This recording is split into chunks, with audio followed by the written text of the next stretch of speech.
Jornal ISTV Cidade, Uberaba. Estamos de volta com o ISTV Cidade, noticiário da família uberabense, e hoje a gente traz aqui como retorno um entrevistado, um convidado que é uma sumidade, é uma caixa ambulante de saberes, e muito interessante o bate-papo com ele sempre, professor Marco Cury, professor pesquisador, idealizador da didática baueriana. Daqui a pouco a gente vai saber um pouquinho mais o que tudo isso significa. Muito obrigado por aceitar o convite, professor. Eu que agradeço mais uma vez seu convite e Maravilha. Fico feliz de estar aqui. Maravilha, porque a gente quer falar sobre as pretensões, os planos, né?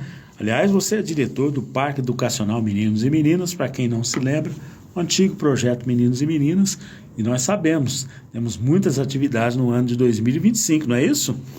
A gente vai dar continuidade ao trabalho que existe há mais de 30 anos, que foi iniciado pelas irmãs dominicanas, irmã Anitta, irmã Terezinha, irmã França, e no início eu estava junto com elas, e até hoje, com o apoio de muitos professores, empresas, parcerias, prefeitura, o Parque Educacional se consolidou como um local de desenvolvimento humano, educacional e profissional.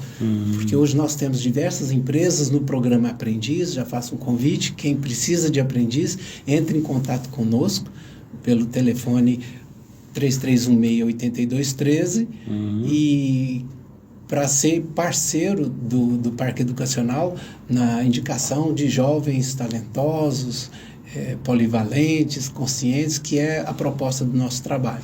Aliás, é uma instituição que está aberta a receber contribuições, né? Quem quiser ajudar pode procurar para ajudar também, não é isso? Nós temos parceria com a prefeitura ao longo de muitos anos, né?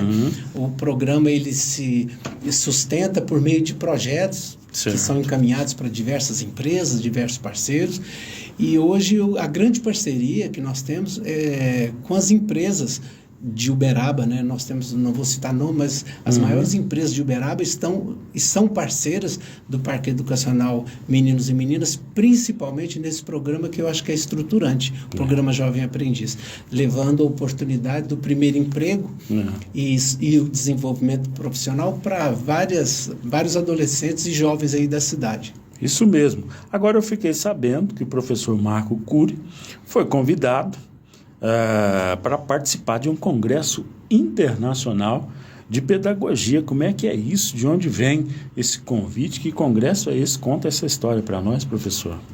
Para mim foi uma surpresa muito agradável, né? Há muitos anos eu procuro estudar, compreender a educação. Eu sempre fui uma criança muito dispersa em sala de aula. É mesmo?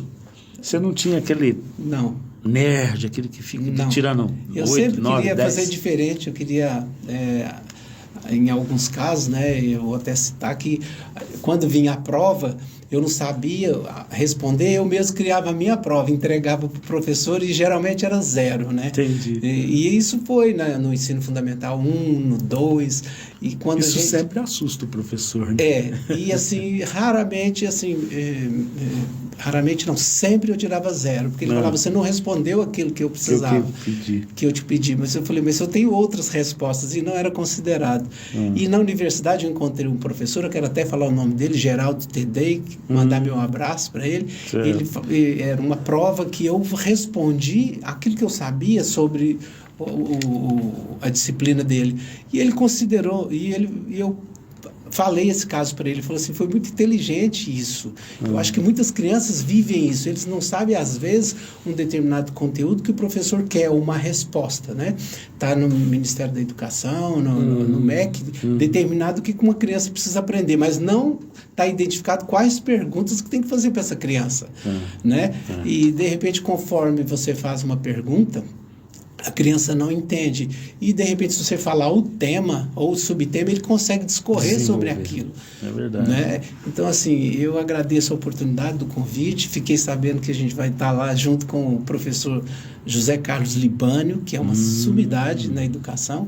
E eu vou estar como conferencista junto com ele falando da parte teórica e eu apresentando essa prática, essa didática conhecida hoje como didática baueriana, que é conhecida em Angola e é pouco conhecida aqui no Brasil. O congresso vai ser sediado em Angola? Vai ser em Angola. Você vai participar online? Vai ter que presencial? Presencial, vai ter que viajar. Presencial. Nós são 3 dias. No primeiro dia eu, professor Libânio, alguns professores lá de Cuba, do México, do Peru, que é uma iniciativa em comemoração a 50 anos né, da independência nacional de Angola. E esses educadores vão estar lá e nós, no primeiro dia, é conferência. Nós vamos falar aquilo que a gente pensa em relação ao tema aí, né, que é a educação, o impacto da educação no século XXI. Então, eu vou estar principalmente falando sobre essa prática didática baueriana, que ela é fundamentada em um filósofo e que foi indicada pela Unesco também, 3 vezes para concorrer internacionalmente a um prêmio, né, Random Prize de Educação. Certo. No segundo dia a gente vai fazer um debate, nós, professores, pesquisadores, e junto com os alunos, né, que é uma universidade de formação de professores. E no terceiro dia, nós vamos fazer curso. Então, eu vou dar o curso lá para esses professores, formação de professores em didática baueriana. Que legal. Maio de 2025, a gente vai, obviamente, falar mais sobre esse tema mais adiante. Agora, eu queria destacar aqui o seguinte: o lema do congresso é intrigante, inquietante e muito complexo, o impacto da educação no século XXI. Aqui nos bastidores a gente estava ensaiando aqui um bate-papo sobre esse tema, tem um monte de vertentes, mas hoje a gente esbarra de cara numa das que é, eu diria, a principal talvez delas, que é a evolução tecnológica dos meios de comunicação. E hoje, né, a estrela do dia, a inteligência artificial, que aliás acaba de ganhar uma concorrente na China que está balançando o mundo inteiro nessa história de inteligência artificial. Agora, professor, na sua avaliação, no seu ponto de vista, não é um entrave para o aprendizado, né? Eu tenho a minha opinião em relação à utilização da informática, da internet, dessas tecnologias dentro de sala de aula. Eu acredito que o professor usa. Por que o estudante não pode usar? Essa é uma pergunta. O professor amplia o seu conhecimento na medida em que ele utiliza essa ferramenta para apoio ao seu trabalho.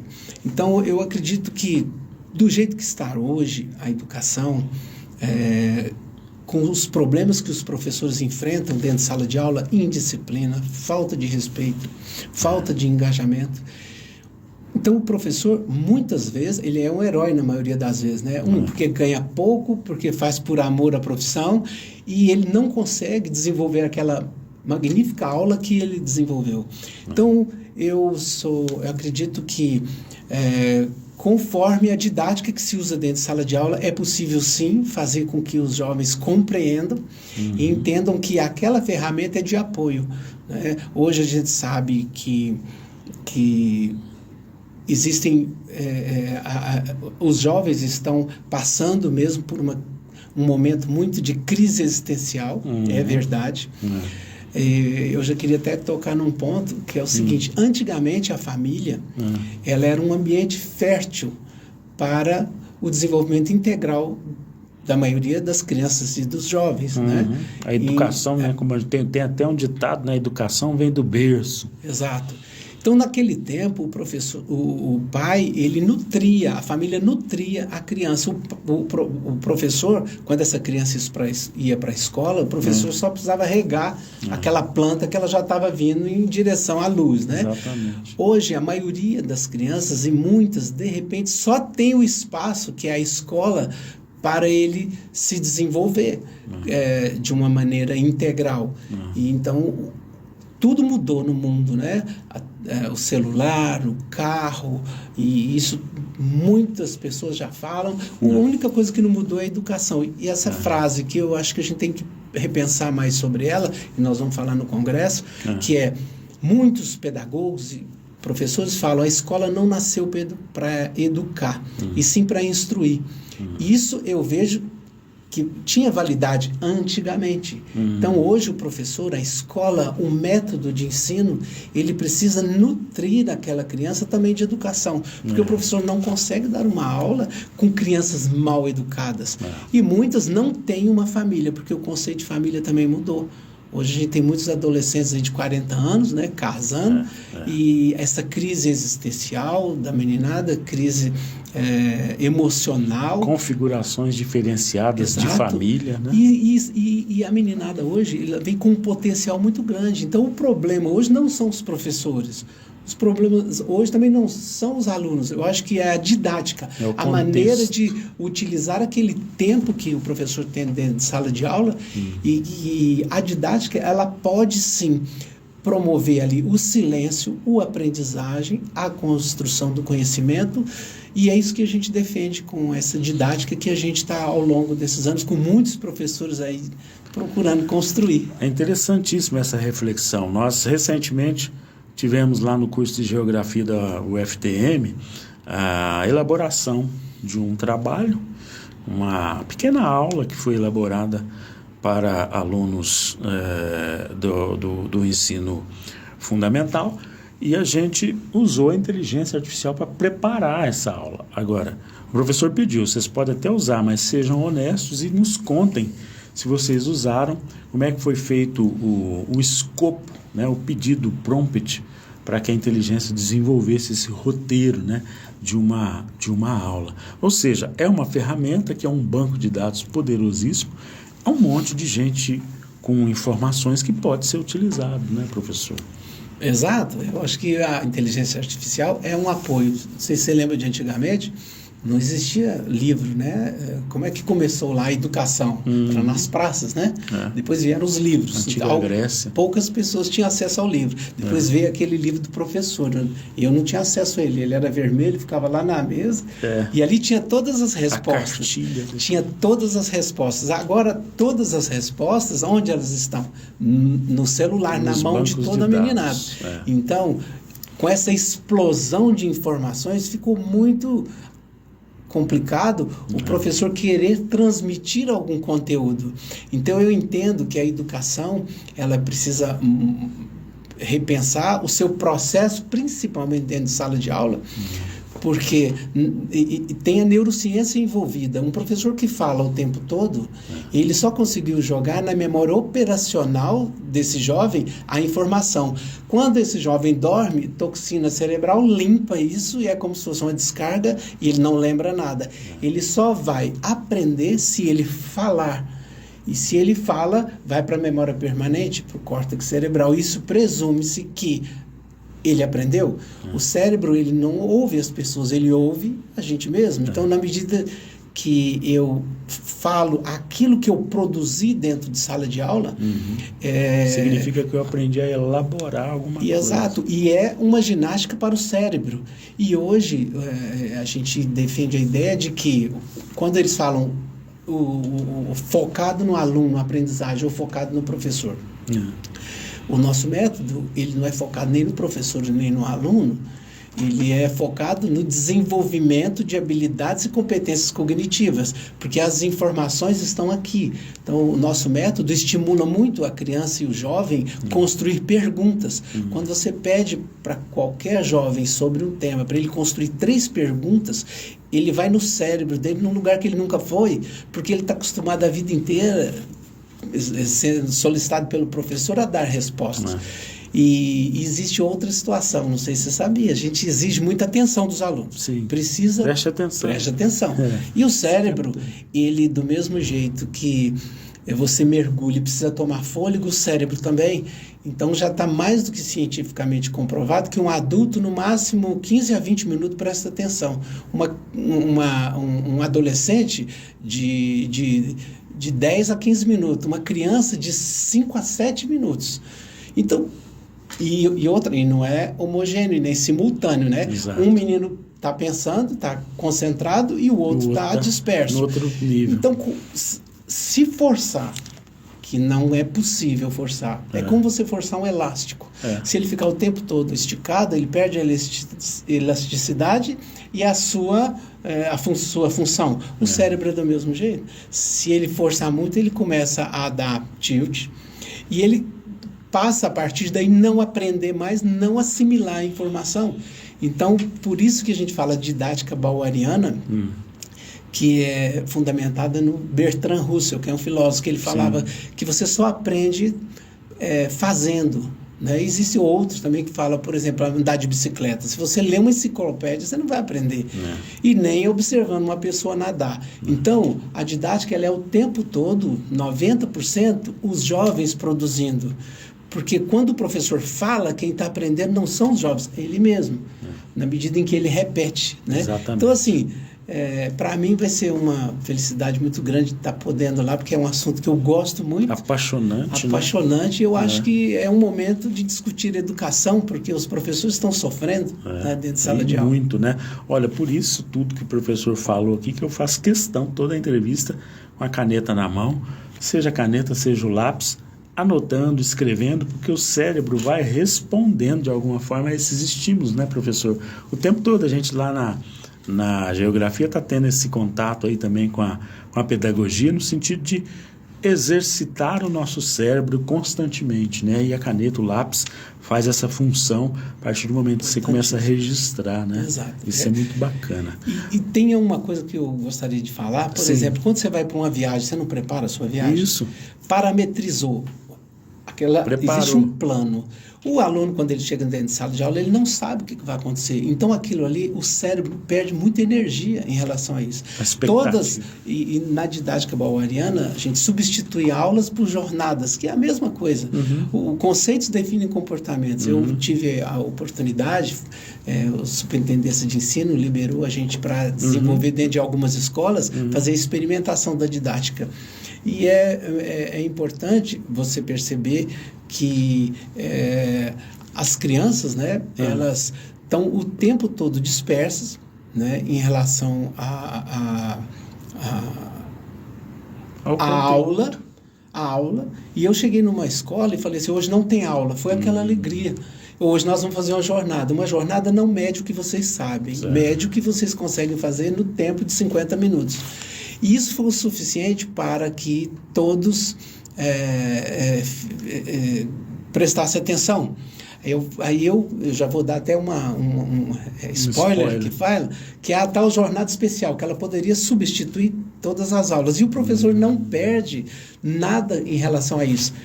O professor fala 100% do tempo.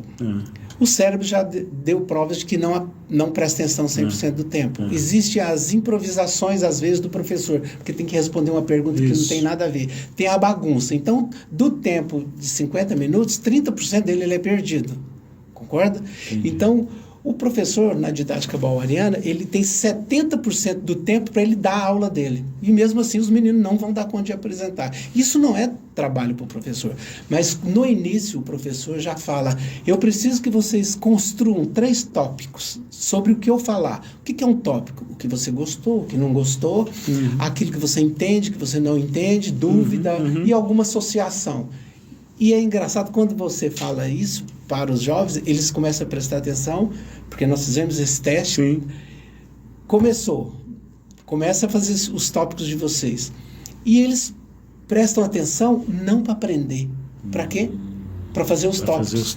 E para fazer os tópicos, eles acabam tendo que prestar atenção. De alguma forma. Então é como se fosse você dar um tombo ali naquela situação, é uma injeção de agulha. Drible. Uma injeção de agulha fina e ao final acontece. Eles jogaram na memória operacional o que o professor falou e o que eles escreveram, o professor vai passando. Fala o seu tópico, fala o seu tópico, fala o seu tópico. E presume que aquilo foi para a memória permanente. E aquele segundo momento, que é conhecido como linguagem intencional, que é a hora da apresentação, é um impacto muito grande, porque acontece aquilo que todos os teóricos falam, a tal aprendizagem colaborativa. A aprendizagem colaborativa não é o professor falando. Infelizmente, nosso tempo estourou, mas a gente vai voltar a falar mais desse tema. Muito obrigado, professor. Eu agradeço a oportunidade. Volte sempre. Muito obrigado. Abraço a todos. E STV Cidade, o noticiário da família uberabense. Estamos apresentando Jornal ISTV Cidade, Uberaba. Café Silva, além do sabor, da qualidade, do aroma, agora vem com uma super novidade, o filtro reutilizável. Você economiza mais e o meio ambiente agradece. Café Silva, cada vez melhor. ISTV. Nosso canal vem crescendo a cada dia e se destacando em todo o Brasil. Mais de 150 milhões de telespectadores recebem o nosso sinal através das antenas parabólicas, TV digital via satélite, TVs conectadas e TV a cabo em todo o território nacional e América Latina. A nossa programação de filmes, séries e desenhos retrô vem conquistando os lares brasileiros, que cada vez mais buscam conteúdos de qualidade para assistirem com suas famílias. ISTV, a sua TV retrô.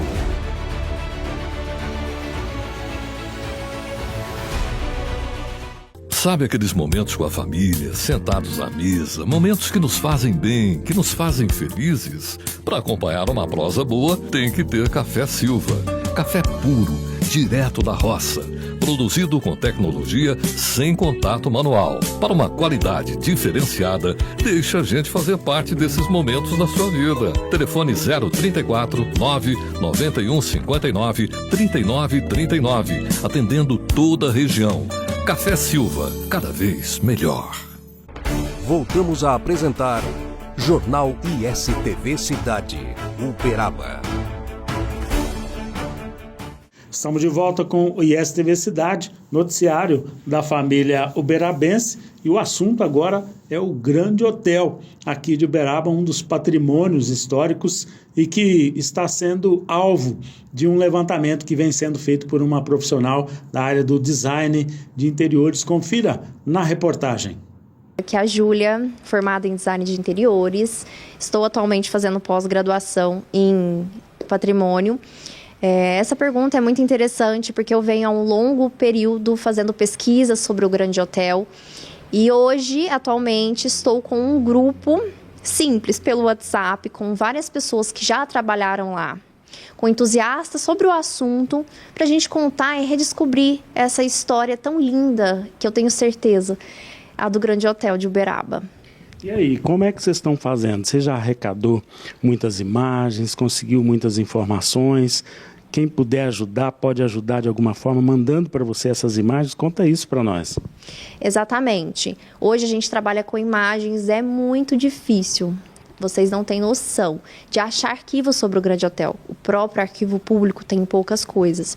E então a gente está conseguindo, através dessas pessoas que foram se perdendo, muitas já são falecidas hoje em dia, mas essa ajuda pode ser feita sim, através do meu contato. Se alguém tiver interesse em enviar, a gente conseguiu muitas coisas, enfim, de pessoas que já moraram lá, inclusive, há bons anos. Está sendo bem bacana e eu acho interessante para a gente poder colecionar e fazer uma coisa bem legal.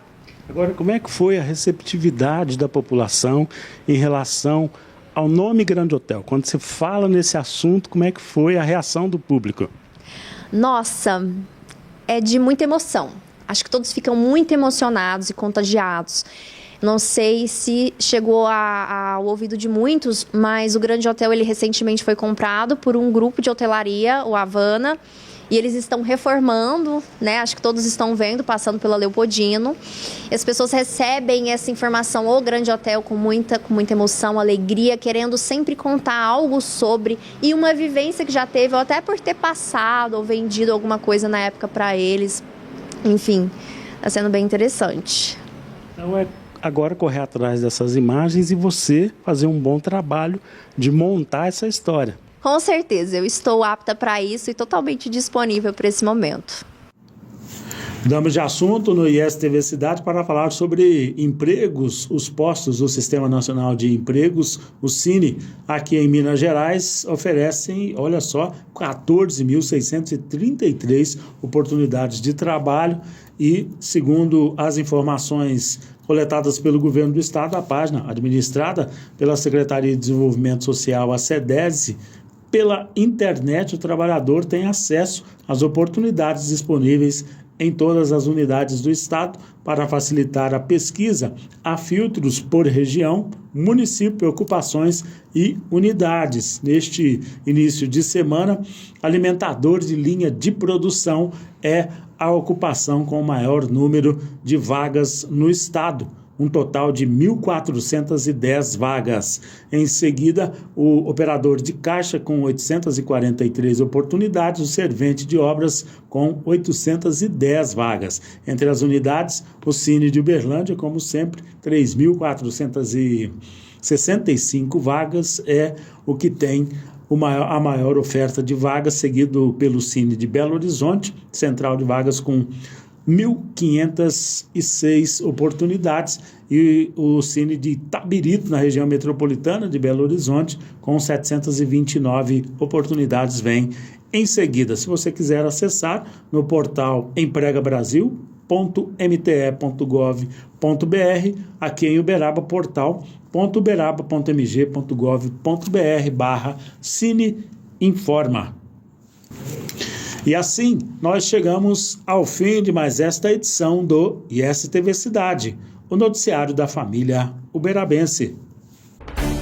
Jornal ISTV Cidade, Uberaba.